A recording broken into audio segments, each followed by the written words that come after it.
손잘TV 양육의 지혜 수다방 32번째 시간입니다. 오늘은 산후조리를 주제로 이야기를 나누겠습니다. 이 자리에는 할머니 세 분이 참여하셨습니다. 인사 나누시지요.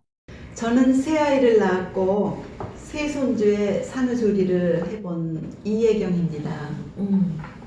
저는 두 아이를 낳았고 두 분의 손주 조리를 도운 한필애입니다. 저도 두 아이를 낳았고 손주를 기다리는 예비 할머니 박수자입니다. 이제부터 할머니 세 분이 나누실 산후조리에 대한 수다는 세 가지입니다. 첫째는 요즘 산후조리를 어떻게 하는지, 둘째는 전통적인 산후조리는 어떠했는지, 셋째는 산후조리 부담은 어떻게 덜 수 있는지 입니다. 그러면 첫째 주제인 요즘 산후조리는 어떻게 하는지에 대해 얘기를 나눠주세요. 저희 두 딸과 며느리 얘기예요. 병원에서 아이 낳고 나흘 만에 태어나요. 산후조리원에서 2주간 조리 후에 저희 집에 왔어요.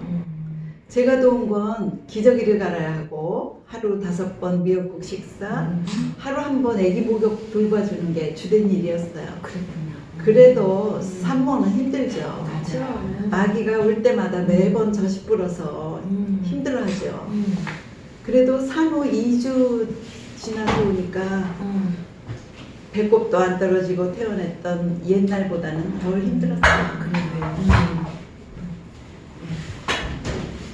출산 후 퇴원하여 산후조리 위원회에서 전문가의 도움을 받는 것은 대동소이해 보여요. 물론 서민들이 접근하기 어려운 고가의 산후조리원이 있다는 것도 들었어요. 그래요. 아이를 낳은 후 오로지 산모의 건강을 챙기는 시간이 필요함을 절실히 느낀 한 사람입니다. 맞아요. 그래서 며느리가 출산했을 때 산후조리원에서 퇴원 후 한 달간 산후도우미의 도움을 받게 해주었습니다. 네. 비용이 좀 들었지만 그건 건강을 위한 전적인 셈이지요. 맞아요. 네. 우리나라는 산후조리원이나 산후조리 선생님의 트렌드로 자리 잡았어요. 저는 호주에 20년 살다 보니까 그들은 산후조리를 우리만큼 무겁게 생각을 안 해요. 아이를 낳고 일주일 만에 신생아를 이렇게 바구니에 넣어서 외출할 정도니까요. 뜨거운 미역국 대신에 차가운 우유를 벌컥거리고 마시는 모습 보고 많이 놀랐어요. 산후조리는 나라마다 체질마다 다르고 문화마다 다르구나라고 생각했습니다. 이렇게 산후조리는 세대에 따라서 비용 부담 능력에 따라서 나라마다 문화에 따라서 다르네요. 맞아요. 네. 다음 주제는 전통적인 산후조리는 어떠했는지에 대해 얘기 나눠주세요. 저는 미국에 살 때 첫 애를 새벽 2시 반에 출산을 했어요. 병원에서 전날부터 식사를 안 했으니 엄청 배가 고팠죠. 간호사는 배식 시간이 아니라고 기다리라고 하더니 6시가 돼서 갖다 준 게 얼음이 동동 떠있는 냉수였어요. 세상에. 한국 상식으로는 말도 안 되지만 목이 말랐고 탈라면 병원이니까 고쳐주겠지 믿고 그냥 마셨죠. 그래요. 7시에 나온 식사는 프라이드 치킨, 스프, 샐러드, 빵 이런 또 놀랐어요. 산모의 첫 식사가 닭튀김인 건 한국 상식이 아니었죠. 맞아요. 그러나 병원에선 먹을 게 그것밖에 없었으니까요. 빠른 회복을 위해서 주는 대로 다 먹었어요. 그래요. 학생이던 애기 아빠가 난생 처음 산모 구안하느라 식사 준비로 애썼죠. 아기 목욕은 애 아빠가 겁나서 못 시키니까 물론 산모가 매일 씻겼어요. 의사가 산모는 2주간 층계를 오르내리면 안 된다 해서 그걸 지켰고 그 외 특별하게 한 건 없어요. 아, 그렇군요. 첫 아이를 낳았을 때 상간을 맡기라는 친정의 손님한테 병고가 생겼어요. 아이고 어떡해. 별 수 없이 집으로 와서 혼자 집안일을 했어요. 10대니까 계단 오르내리고 연탄 갈고 물 데워서 아기 모유시키고 했죠. 아이고 애썼어요. 근데 산후 100일쯤 되니 발이 시리고 무릎에 바람이 떨대요. 아이고. 아기 낳고 생긴 병, 아기를 낳아야 고칠 수 있다고 했어요. 21개월 후에 둘째를 낳고 한약을 먹으며 3주간 집중적인 산후조리를 했지요.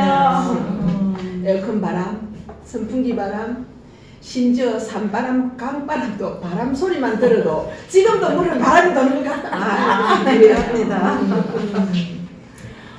저는 두 아이를 동네 똑같은 산부인과에서 낳았고 그 병원에서 하루 지내며 건강 체크를 하고 집에 왔어요.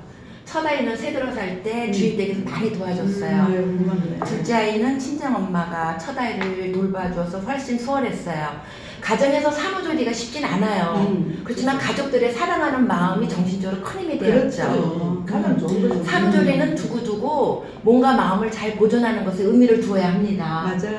요새는 갈수록 몸 건강보다 정신적인 산후 우울증이 더 큰 문제가 되는 것 그래, 같아요. 네. 맞아요. 네.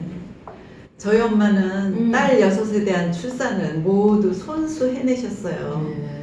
그런 엄마가 있으니까 딸들이 안심하고 애를 잘 낳더라고요. 최고죠, 뭐. 그걸 닮아서 저도 딸 며느리한테 잘 해줬어요. 잘하셨어요. 다음 주제는 산후조리 부담은 어떻게 덜 수 있는지에 대해 얘기 나눠주세요. 산후조리는 가족들이 나누어서 하면 좋겠어요.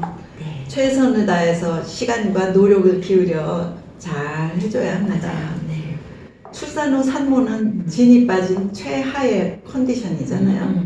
산후조리 잘못하면 골병 들고 오랫동안 회복이 어렵거든요. 맞습니다. 네. 개인은 물론 국가의 장래를 위해서도 최선의 산후조리가 꼭 필요합니다. 맞아요. 네. 산후조리는 옛날이나 지금이나 저는 매우 중요하다고 생각해요. 네. 아이를 낳은 산모가 건강해야 집안이 건강하고 사회가 건강해지잖아요. 맞아요.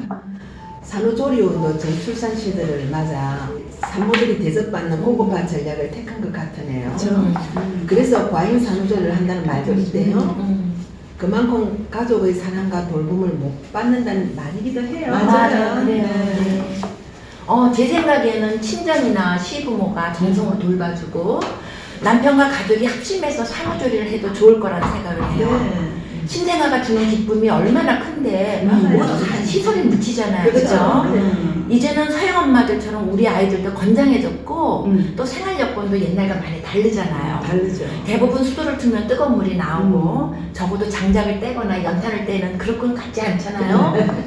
옛날과 달리 환경에 맞는 적절한 산후조리를 생각해 봐야 될 것 같아요. 정부의 전문 산후조리 파견 제도도 있고 그걸 도움을 받으면 가정 산후조리가 가능할 거예요. 경제적으로도 많은 도움을 받으리라 생각합니다. 그렇겠네요. 네. 산후조리 비용의 양극화가 출생부터 그 힘을 빼게 만들잖아요. 동네에 남아도는 소아산부과 병의원을 잘 활용하면요 지역별로도 손쉽게 산후조리를 해결할 수 있을 것 같아요. 그렇네요. 네. 세 분의 할머니 말씀이 산후조리는 사랑의 사다리, 즉 부모로부터 받은 사랑을 자식 세대로 대물림하는 사랑의 전달이네요.